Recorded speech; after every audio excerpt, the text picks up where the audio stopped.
Hello dears, അസ്സാം വലൈക്കും. Welcome to my YouTube channel. ഇന്ന് ഉണ്ടാക്കാൻ പോണതേ ലുക്കൈമത്താണേ. ഇതിന് വീട്ടിലുള്ള സാധനങ്ങളൊക്കെ വെച്ചിട്ട് തന്നെ ഉണ്ടാക്കാൻ പറ്റുന്ന നല്ലൊരു സ്വീറ്റാണ് കേട്ടോ. ഇതിന് മെഷറിംഗ് കപ്പൊന്നും വേണമെന്നൊന്നുമില്ല കേട്ടോ. ചായക്കപ്പായാലും മതി. പിന്നെ 2 ടേബിൾ സ്പൂൺ കോൺഫ്ലവർ വേണം കേട്ടോ. ഈ മിക്സിൽ പഞ്ചസാര ഇടണമെന്ന് നിർബന്ധമൊന്നുമില്ല കേട്ടോ. വേണമെങ്കിൽ മാത്രം ഇട്ടാൽ മതി. കാരണം നമ്മളുടെ ആ ഡേറ്റ് സിറപ്പിന്റെ മധുരമാണ് ഇതിന്റെ മെയിൻ മധുരം. അപ്പം ഇതിൽ ഇടണമെന്ന് നിർബന്ധമില്ല. പിന്നെ നമുക്ക് 2 ടേബിൾ സ്പൂൺ തൈര്. ഇതെല്ലാം കൂടി ചേർത്തിട്ട് ഇപ്പം മിക്സ് ചെയ്യണ്ട കേട്ടോ. ഇത് നമുക്ക് മാറ്റി വെക്കേ. എന്നിട്ട് ഒരു ചെറിയ ബൗളിൽ 2 ടീസ്പൂൺ ഈസ്റ്റ്, പിന്നെ കുറച്ച് ഷുഗർ, 1 ടീസ്പൂൺ ഷുഗർ. അത് നമുക്ക് ഈ ഈസ്റ്റിനൊന്ന് ആക്ടിവേറ്റ് ചെയ്യാൻ വേണ്ടി മാത്രമാണ് ഇടുന്നത്. ഒരു 2 ടീസ്പൂൺ ഈസ്റ്റും ഇട്ട്, പിന്നെ ഒരു ഒരു 1/4 കപ്പ് ചൂടുവെള്ളം. തിളപ്പിക്കണ്ട, ഒരു ലൂക്ക് വാം വാട്ടർ, ഇളം ചൂടുവെള്ളം ഒഴിച്ചിട്ട് നന്നായിട്ട് മിക്സ് ചെയ്യുക. നന്നായിട്ട് മിക്സ് ചെയ്യുമ്പോൾ ഇതൊഴിക്കുമ്പോൾ നമ്മളെ ഈസ്റ്റ് ഉണ്ടല്ലോ, അവിടെ ഇവിടെയൊക്കെ ആയിട്ട് ഇങ്ങനെ കട്ട പിടിച്ചിരിക്കും. അപ്പോൾ അതൊക്കെ നന്നായിട്ട് സ്പൂൺ വെച്ചിട്ട് ഉടച്ചിട്ട് ഒരു 5-10 മിനിറ്റോ മൂടിയിട്ട് മാറ്റി വെക്കുക കേട്ടോ. ഇളം ചൂടുവെള്ളം തന്നെ ഒഴിക്കണേ, പച്ചവെള്ളം ഒഴിക്കരുത്.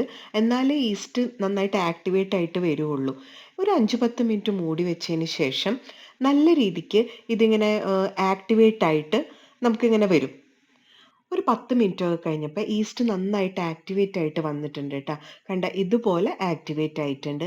ഇനി നമുക്കിത് മൈദയുടെ മിക്സിയിലേക്ക് ഒഴിച്ചു കൊടുക്കാം കേട്ടോ.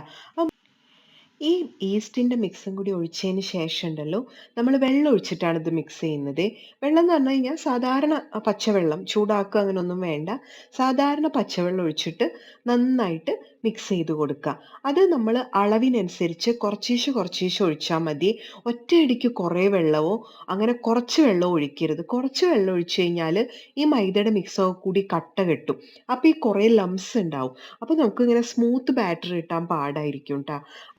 പഴംപൊരിയിലൊക്കെ ഒരു ബാറ്റർ ഇല്ലേ, ആ ഒരു കൺസിസ്റ്റൻസിയിൽ ഇത് കുഴച്ചാൽ മതി കേട്ടോ. അതാണ് കറക്റ്റ് അളവ്. ഇനി നമുക്കിത് പൊങ്ങാൻ വേണ്ടി വെക്കണേ. പൊങ്ങാൻ വേണ്ടി വെക്കുമ്പോൾ 1 മണിക്കൂർ മുതൽ 2 മണിക്കൂർ ടൈം വരെ പൊങ്ങാൻ വേണ്ടി എടുക്കും. അതിപ്പോൾ ഓരോ നാട്ടിലെ ടെമ്പറേച്ചറൊക്കെ അനുസരിച്ചിട്ടാണ് എടുക്കുക.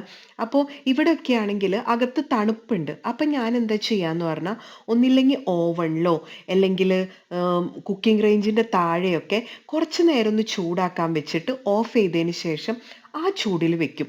അപ്പോൾ 1 മണിക്കൂറിന് മുമ്പ് തന്നെ എനിക്ക് പൊങ്ങി കിട്ടും ട്ടാ. അപ്പോൾ ഓരോ നാട്ടിൽ ഇതനുസരിച്ചിട്ട് അങ്ങനെ ചെയ്താൽ മതി പൊങ്ങാൻ. ഇത് പൊങ്ങി കഴിഞ്ഞ് കഴിയുമ്പോൾ നല്ല ഫ്ലഫി ആയിട്ട് കിട്ടും. ഈ പൊങ്ങിയതിനുണ്ടല്ലോ, നമ്മൾ മിക്സ് ചെയ്തിട്ട് ഇതിൻ്റെ ഈ ഫ്ലഫി ആയിട്ടിരിക്കുന്നത് കളയണ്ട കേട്ടോ. ഇതിൽ നിന്ന് തന്നെ നമുക്ക് നുള്ളി നുള്ളി എടുത്തിട്ട് പൊരിക്കാം. ഇനി നമുക്ക് പാനിൽ സൺഫ്ലവർ ഓയിൽ ഒഴിച്ചിട്ട്, വെളിച്ചെണ്ണ ഒന്നും എടുക്കരുത്, സൺഫ്ലവർ ഓയിൽ ഒഴിച്ചിട്ട് നന്നായിട്ട് ചൂടായതിന് ശേഷം നമ്മളെ ഈ നമ്മളെ തൃശ്ശൂരുണ്ടല്ലോ, ഈ ചേമ്പപ്പം എന്നൊക്കെ പറയും, ഇങ്ങനെ നുള്ളി നുള്ളിയിട്ട് പൊരിച്ചെടുക്കുന്നത്. ആ ഒരു രീതിയിലാണ് കേട്ടോ. കുറച്ചേശ്ശെ കുറച്ചേശ്ശെ നുള്ളി നുള്ളി എടുത്തിട്ട് പൊരിച്ചെടുക്കണം കേട്ടോ.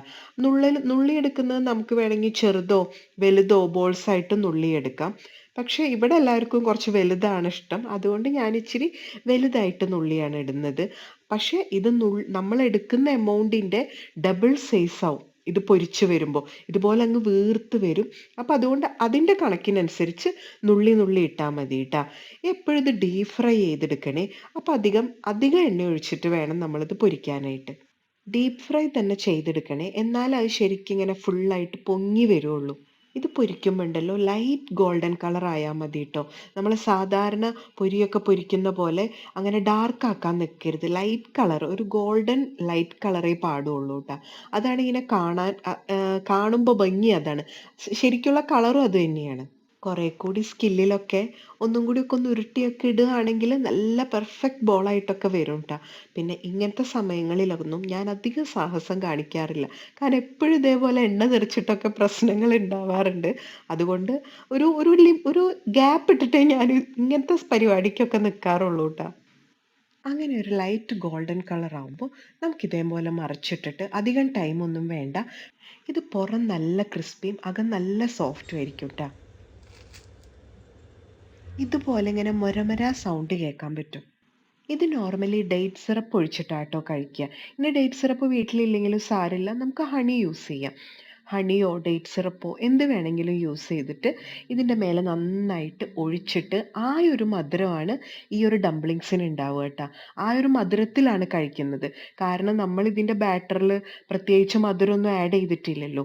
അപ്പം ഈ ഒരു മധുരവും പിന്നെ നമ്മൾക്ക് വേണമെങ്കിൽ ഇതിനൊന്ന് ഭംഗിയാക്കാൻ വേണ്ടിയിട്ട് കുറച്ച് വെളുത്ത എള്ളില്ലേ അത് മേലെ വിതറാട്ട. അത് നോർമലി ഇങ്ങനെ വിതറിയിട്ടാണ് നമുക്കിവിടൊക്കെ സെർവ് ചെയ്യുന്നത്. പക്ഷെ ഇതില്ലെങ്കിലും സാരമൊന്നുമില്ല. ഇത് ഈ സിറപ്പിൽ തന്നെ നന്നായിട്ട് മുക്കി ഇങ്ങനെ കഴിക്കാനായിട്ട് നല്ല ടേസ്റ്റാ. നല്ല ക്രിസ്പിയും അകത്ത് നല്ല എയറി ആയി സോഫ്റ്റ് ആയിട്ട് ഇങ്ങനെ കഴിക്കുമ്പോണ്ടല്ലോ ഇതൊരു പ്രത്യേക രുചിയുള്ളതാ. ഒരിക്കലെങ്കിലും ഉണ്ടാക്കി നോക്കണേ ഇത്. അപ്പം എല്ലാവരും സബ്സ്ക്രൈബ് ചെയ്യുക, ഷെയർ ചെയ്യുക, പ്ലീസ് സപ്പോർട്ട്. അപ്പം അത്രയേ ഉള്ളൂ. ബൈ. അസ്സലാമു അലൈക്കും.